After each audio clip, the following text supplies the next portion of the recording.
Production.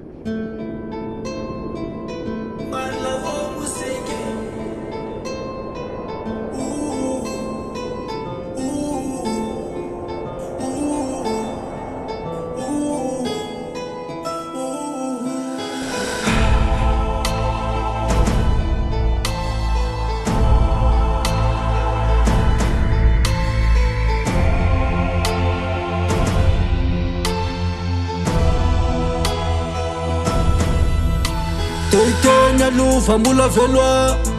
ary za maniry mba ho velo kokoa na ho faty zao te zao ny sako nahita ny tokony atao ny aty tsy matahotra maty rehefa miofa me tsara de ampy sy mivavaka foana mandavatona nieritreritra sy ny lalàna miaraka foana nierikerika kely amy ririnina misy any any ny rahona petsaka mola isavany lanitra tsy maintso manga fa ny akofa petsaka entiny rivotra tsy hoita tsony de ireo adala sy ireo pikiomy izy reny angetsy lay voatery mifoka asikara mifoka rongony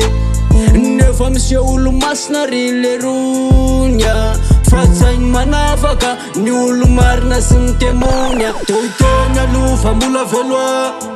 ary za maniry mba ho velo kokoa na ho faty zao te zao ny sako nahita ny tokony atao ny aty tsy matahotra maty rehefa miofa me tsara de ampy sy mivavaka foana mandavatona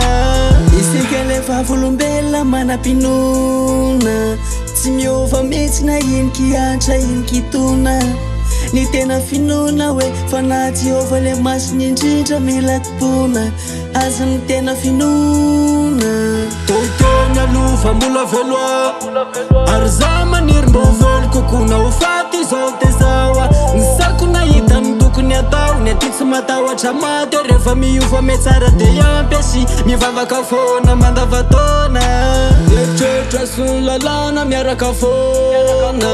nierikerika kely amy ririnina misy any any ny rahona petsaka mola isavany lanitra tsy maintso manga fa ny akofa petsaka entiny rivotra tsy hoita tsony de ireo adala sy ireo pikiomy izy reny angetsy lay voatery mifoka asikara mifoka rongony nefa misy olo masina ry le ronya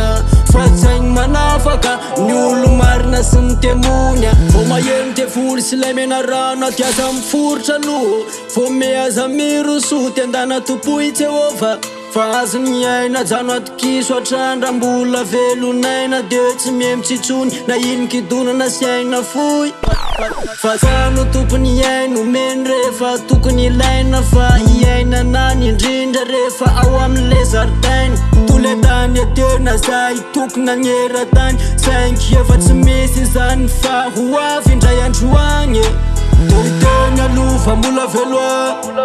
ary za maniry mba ho velo kokoa na ho faty zao te zao ny sako nahita ny tokony atao ny aty tsy matahotra maty rehefa miofa me tsara de ampy sy mivavaka foana mandavatona